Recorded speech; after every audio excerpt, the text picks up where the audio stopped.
मादा युग्मकोद्भिद का परिवर्धन। इससे पहले हमने सिर्फ मादा युग्मकोद्भिद उसके बारे में जाना था कि मादा युग्मकोद्भिद क्या होता है और उसका परिवर्धन संरचना, उसकी संरचना कैसी होती है और उसका परिवर्धन कैसे होता है। तो डेवलपमेंट ऑफ फीमेल गेमिटोफाइट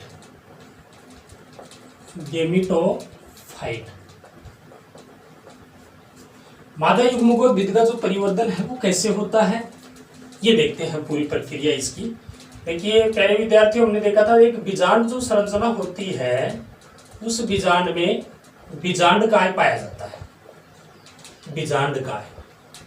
और ये जो बीजांडकाय होता है प्रारंभ में जैसे उमंग की जो इकाई होती है वो पुंकेसर, और पुंकेसर है उसमें जो परागकोश होता है उस परागकोश में क्या था, परागकोश है उसमें कुछ कोशिकाएं हैं, वो क्या थी, परागकोश की कुछ कोशिकाएं हैं वो आकार में कुछ अधस्तंभ, उसकी कुछ कोशिकाएं हैं वो आकार में वृद्धि करके और सघन जीवद्रव्य युक्त हो गई थी। इसमें क्या है, बीजांड है, उसमें बीजांड में बीजांडकाय है, इसमें अधस्तंभ कोशिकाएं पाई जाती है, अधस्तंभ कोशिकाएं पाई जाती है। तो बीजांड में बीजांडकाय है, इसकी अधस्तंभ होती है, इसमें जो कुछ कोशिकाएं जो होती हैं वो क्या है, अधस्तंभ की जो कोशिकाएं हैं वो आकार में बड़ी हो जाती है, आकार में बड़ी हो जाती है, आकार में बड़ी हो जाती है, कुछ कोशिकाएं विभाजन करके आकार में बड़ी हो जाती है, सघन जीवद्रव्य युक्त हो जाती है। कुछ कोशिका है उसमें से एक कोशिका है वो सघन जीवद्रव्य युक्त हो जाती है, आकार में बड़ी हो जाती है और स्पष्ट केंद्रक युक्त होती है, स्पष्ट केंद्रक युक्त होती है। उसको क्या बोलते हैं, उसको प्रपसुक कोशिका बोलते हैं, प्रपसुक, उसको प्रपसुक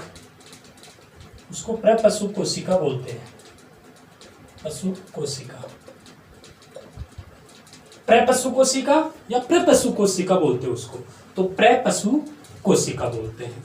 तो समझे, प्रपसु कोशिका किसे कहते हैं, प्रपसु कोशिका उसमें भी बनी थी, इसमें बीजांडकाय है उसकी कोशिकाएं और उस पराकोश है उसमें भी बनी थी।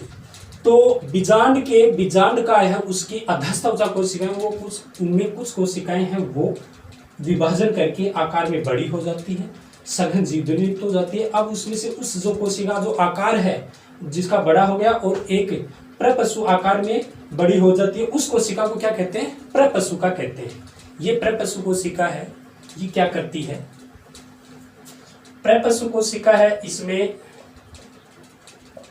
एक प्रपसु कोशिका है, इसमें परिणत विभाजन होता है, परिणत विभाजन होता है।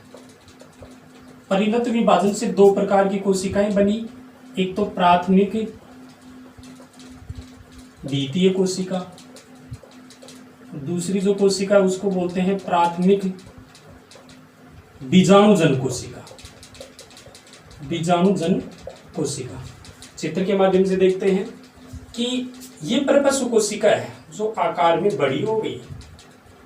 प्रपसु कोशिका, इसका केंद्रक है वो स्पष्ट होता है, ये सघन जीवद्रव्य युक्त है, आकार में बड़ी हो जाती है, इसको क्या बोलते हैं, प्रपसु कोशिका बोलते हैं इसको। प्रपसु कोशिका अब क्या करती है, प्रपसु कोशिका अब करती है परिणत विभाजन करती है, परिणत विभाजन करती है।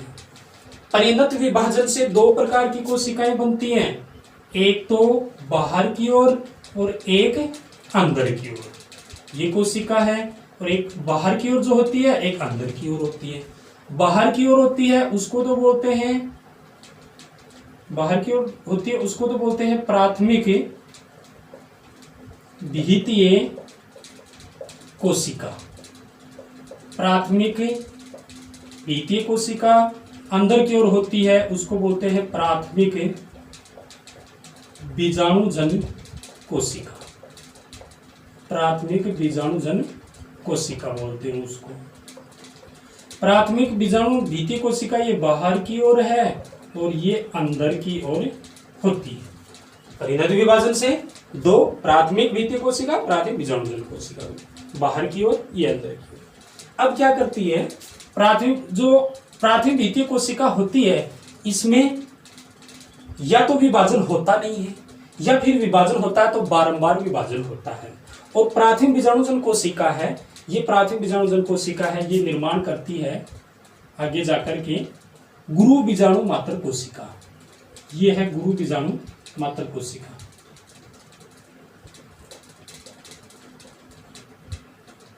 प्राथमिक बीजाणुजनन कोशिका है, इससे किसका निर्माण होता है, इससे निर्माण होता है गुरु बीजाणु मात्र कोशिका। गुरु बीजाणु मात्र कोशिका, गुरु बीजाणु मात्र कोशिका MMC, मतलब megasporic mother cell, MMC बोलते हैं इसको। तो ये गुरु बीजाणु मात्र कोशिका है। अब गुरु बीजाणु मात्र कोशिका, इसमें क्या होता है, इसमें होता है अर्धसूत्री विभाजन।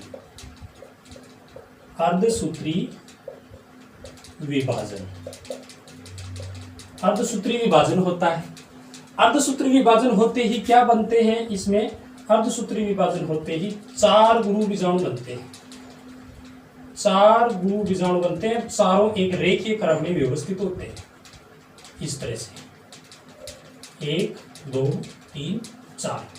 ये बीजांड द्वार सिरा है, बीजांड द्वार, ये बीजांड द्वार सिरा होता है और ये निभाग सिरा होता है।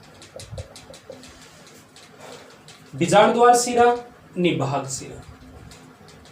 गुरु बीजाणु मात्र कोशिका, इसमें अर्धसूत्री विभाजन से चार गुरु बीजाणु बनते हैं। 4 गुरु बीजाणु है, इसमें निभाग सिरे की ओर होता है, इसको बोलते हैं सक्रिय गुरु बीजाणु, सक्रिय गुरु बीजाणु। बाकी बच गए 3, ये 3 होते हैं, ये क्या हो जाते हैं, अपहासित हो जाते हैं, मतलब ये नष्ट हो जाते हैं।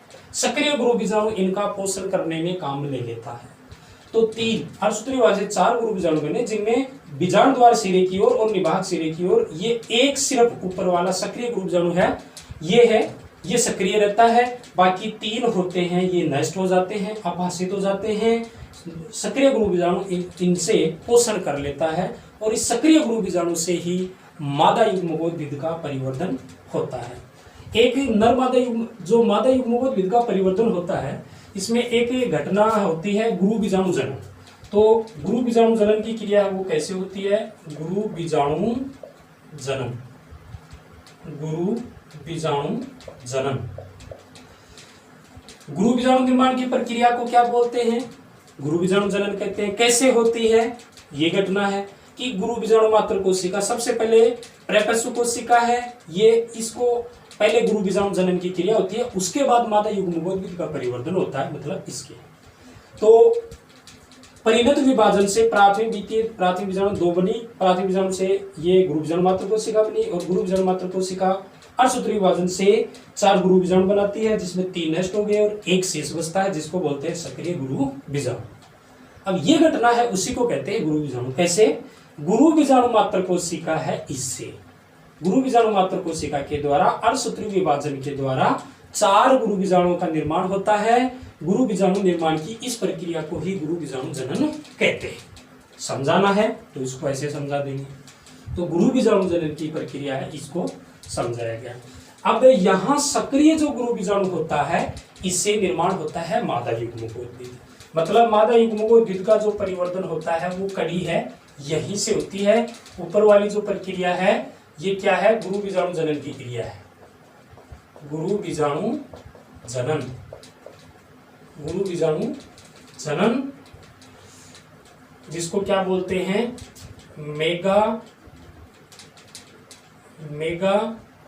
स्पोरोजेनेसिस।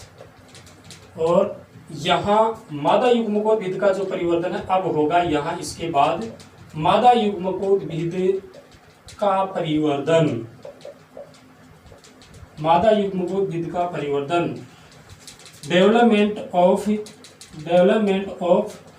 फीमेल गेमिटोफाइट सक्रिय गुरु बीजाणु है इसमें। तो सबसे पहले एक सक्रिय गुरु बीजाणु को ले आते हैं। ये सक्रिय गुरु बीजाणु है। सक्रिय गुरु बीजाणु देखिए, प्रश्न पूछा जाता है, नर युग्मकोद्भिद की प्रथम कोशिका लघु बीजाणु या परागकण होती है, और मादा युग्मकोद्भिद की जो प्रथम कोशिका होती है उसको क्या बोलते हैं? उसको मादा युग्मकोद्भिद की जो प्रथम कोशिका होती है उसको बोलते हैं गुरु बीजाणु। तो मादा युग्मकोद्भिद है ये एक सक्रिय गुरु बीजाणु, सक्रिय गुरु बीजाणु है। सक्रिय गुरु बीजाणु जो किसकी? मादा युग्मकोद्भिद है, इसका निर्माण करेगा। मादा युग्मकोद्भिद है उसका निर्माण करेगा। तो मादा युग्मकोद्भिद या इसको दूसरा नाम और भी, इसको भ्रूणपोष मात्र कोशिका भी कहते हैं। इसको सक्रिय गुरु बीजाणु है, ये सक्रिय गुरु बीजाणु, इसको प्राथमिक भ्रूणपोष कोशिका भी कहते हैं। सक्रिय गुरु बीजाणु होता है मादा युग्मकोद्भिद का परिवर्तन। मादा युग्मकोद्भिद की प्रथम कोशिका क्या होती है? सक्रिय गुरु बीजाणु। और सक्रिय गुरु बीजाणु उसका दूसरा नाम क्या है? प्राथमिक भ्रूणपोष कोशिका होती है। अब सक्रिय गुरु बीजाणु है, ये क्या करता है? सबसे पहले इसमें 3 मुक्त केंद्रीय विभाजन होते हैं। 3 मुक्त विभाजन होते हैं। प्रथम विभाजन होता है, तो प्रथम विभाजन से एक जो इसका केंद्रक है, एक इसमें एक केंद्रक होता है। एक केंद्रक से कितने केंद्रक बनते हैं? 2 बनते हैं। पहला विभाजन हुआ ये, इससे 2 केंद्रक बन गए।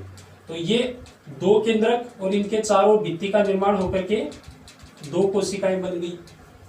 पहले बाद में इसमें 2 केंद्रक बन गए। पहले ये देख लेते हैं, प्रथम विभाजन होता है, और विभाजन भी कौन से हैं? ये समसूत्री। इसका मतलब ये है, देखिए कि एक विभाजन हुआ 2 बनी, दूसरे 4, तीसरा विभाजन 4 8, यानी 2 2 के बराबर, 2 से दुगुने कितने हो गए? 4, 4 के दुगुने 8। तो 8 केंद्र की संरचना बनेगी, 3 मुक्त केंद्र विभाजन होंगे। अब ये 2 है, इनमें फिर से दूसरा द्वितीय समसूत्री विभाजन होता है। द्वितीय समसूत्री विभाजन, द्वितीय समसूत्री विभाजन होगा तो कितने? 4, 2 से कितनी बनेगी? 4। तो 4, जिसमें 2 तो गए इधर और 2 हो गए इधर, 4 केंद्रक बन गए। और तृतीय जो होता है उसमें तृतीय समसूत्री विभाजन होता है, उसमें 8 केंद्रकीय, जिसमें क्या होता है? 4 तो ऊपर की ओर और 4 नीचे की ओर। ये सिरा निभाग और ये सिरा बीजांड द्वार होता है। तृतीय समसूत्री विभाजन से पहले 1 है, 1 से 2 बने, 2 से 4 बने, 4 से 8 बन गए। अब क्या होता है? भ्रूणकोश का जो मादा युग्मकोद्भिद का जो निर्माण होता है भ्रूणकोश का, अब इसमें से जो 4 हैं, इनमें से एक केंद्रक तो यहाँ और एक केंद्रक यहाँ, मतलब 2 केंद्रक कहाँ जाते हैं? बीच में आ जाते हैं। और बच गए कितने? 3 ऊपर बच गए, 3 ही नीचे बन गए, क्यों? एक ही केंद्रक है वो आ गया मध्य में। और ये क्या कर लेते हैं? भित्ति का निर्माण कर लेते हैं। अब ये 2 केंद्रक होते हैं, इनके चारों भित्ति एक ही बनती है, बाकी सभी के चारों ओर एक एक भित्ति का निर्माण, और ये कोशिकाएं बन गई। तो इस तरह से 7 1 2 3 4 5 6 7 ये सिरा है, इसको बोलते हैं निभाग सिरा, निभाग। और ये है, इसको बोलते हैं बीजांड द्वार। 3 केंद्र नीचे बनते हैं बीजांड द्वार सिरे की ओर, 3 केंद्र निभाग सिरे की ओर बनते हैं, और 2 केंद्र बीच में आ गए। इसको अब ये तीनों है भित्ति का निर्माण करके कोशिका बनाते। ऊपर की ओर 3 कोशिकाएं हैं, इनको क्या बोलते हैं? प्रतिमुखी एंटीपोडियल, प्रतिमुखी कोशिकाएं। बीच वाली इसको ध्रुवीय या केंद्रीय कोशिका बोलते हैं, केंद्रीय कोशिका। नीचे इनमें जो 3 कोशिकाएं देखिए, इनमें एक कोशिका बड़ी होती है, 2 कोशिकाएं, टोटल को बोलते हैं अंड समुच्चय। अंड समुच्चय एग एपार्टस, एग एपार्टस। इसमें 2 कोशिकाएं होती हैं, इनको बोलते हैं सहायक कोशिका, सहायक कोशिका। और बड़ी वाली जो कोशिका है इसको बोलते हैं अंड कोशिका, अंड कोशिका। इस तरह से 7 कोशिकीय और 8 केंद्रीय संरचना बनती है। इसको बोलते हैं भ्रूणकोश, यानी मादा युग्मकोद्भिद यही होता है। तो एक सक्रिय गुरु बीजाणु से मादा युग्मकोद्भिद अर्थात भ्रूणकोश का निर्माण होता है। और भ्रूणकोश होता क्या है, ये 7 कोशिकीय 8 केंद्रीय। और इस प्रकार का जो भ्रूणकोश होता है ना, जिसमें 7 कोशिकीय और 8 केंद्रीय संरचना होती है, उसको बोलते हैं एक बीजाणुविक यानी मोनोस्पोरिक, मोनोस्पोरिक पोलीगोनम, मोनोस्पोरिक यानी इसका नाम है एक बीजाणुविक, एक बीजाणुविक पोलीगोनम, पोलीगोनम भ्रूणकोश, सॉरी भ्रूणकोश, एक मोनोस्पोरिक पोलीगोनम एम्ब्रियो से। तो एक बीजाणुविक पोलीगोनम भ्रूणकोश क्या होता है कि इस प्रकार का भ्रूणकोश जिसमें 7 कोशिकीय और 8 केंद्रीय संरचना होती है उसको एक बीजाणुविक बोलते हैं। और ऐसा किसमें होता है, अधिकांश जो आवृतबीजीपादप होते हैं उनमें ऐसा ही होता है। तो सक्रिय गुरु बीजाणु से मादा युग्मकोद्भिद अर्थात भ्रूणकोश का निर्माण हो कैसे होता है, ये घटना हमने पूरी देखी। तो प्यारे विद्यार्थियों फिर से देखना है कि पहले जो घटना है वो तो क्या होती है, गुरु बीजाणु जनन। गुरु बीजाणु जनन क्या होती है ये हमने देख लिया था पहले कि गुरु बीजाणु का निर्माण होता है। गुरु बीजाणु निर्माण की प्रक्रिया को गुरु बीजाणु जनन कहते हैं। अब बीजांड की संरचना है, उसमें बीजांड काय होता है, उसमें कुछ कोशिकाएं दस्तक होती है जो आकार में बड़ी हो जाती है, सघन जीवयुक्त हो जाती हैं। और एक प्रपशु कोशिका है उसके रूप में कार्य करती है, वो प्रपशु कोशिका बनती है। उस कोशिका एकमात्र कोशिका रूप में कार्य कर रही है, तो प्रपशु कोशिका है उसके रूप में कार्य कर रही है, उसको बोलते हैं प्रपशु कोशिका। फिर प्रपशु कोशिका परिणत विभाजन से 2 प्राथमिक और प्राथमिक बीजाणुजन, बाहर की ओर द्वितीय कोशिका और अंदर की ओर बीजाणुजन कोशिका। अब इसमें बाहर की ओर जो है, ये अंदर वाली जो है इससे किसका निर्माण होता है, अंदर वाली है इस प्राथमिक बीजाणुजन कोशिका, इससे गुरु बीजाणु, इससे गुरु बीजाणु मात्र कोशिका निर्माण होता है। और गुरु बीजाणु मात्र कोशिका इसमें सूत्री विभाजन से फिर 4 गुरु बीजाणु बनते हैं। इस घटना को क्या बोलते हैं, गुरु बीजाणु जनन कहते हैं। तो इस प्रकार से 4 गुरु, एक इसमें सक्रिय, 3 तो नष्ट हो जाते हैं, एक सक्रिय होता है, इसी एक सक्रिय होता है। इस सक्रिय गुरु बीजाणु से ही मादा युग्मकोद्भिद का निर्माण होता है। यहां से घटना शुरू हो गई मादा युग्मकोद्भिद का परिवर्तन। सक्रिय गुरु बीजाणु है वो क्या करता है, 3 मुक्त केंद्र के विभाजन करेगा और 7 कोशिकीय 8 केंद्र की संरचना बनाएगा। और एक भ्रूणकोश 7 कोशिकीय 8 केंद्र की संरचना है वो बनाने के बाद भ्रूणकोश का निर्माण हो जाता है। और इस प्रकार का भ्रूणकोश है, इसको क्या बोल रहे हैं, पोलीगोनम, पोलीगोनम प्रकार का एक बीजाणु पोलीगोनम भ्रूणकोश कहते हैं। तो ये चैप्टर संख्या 2 पूरी हो चुकी है। इसके जो क्वेश्चन हैं वो सब क्वेश्चन है, इसके सब आगे हैं टॉपिक्स के बीच में। जो क्वेश्चन है उसमें दिक्कत हो वो कमेंट्स बॉक्स में आप कमेंट्स करना और बताना, दिक्कत हो तो फिर से जो नोट्स हैं PDF वो व्हाट्सएप नंबर पे मिलेगी। चैनल को सब्सक्राइब करना, शेयर जरूर करवाना प्यारे बच्चों। थैंक्स।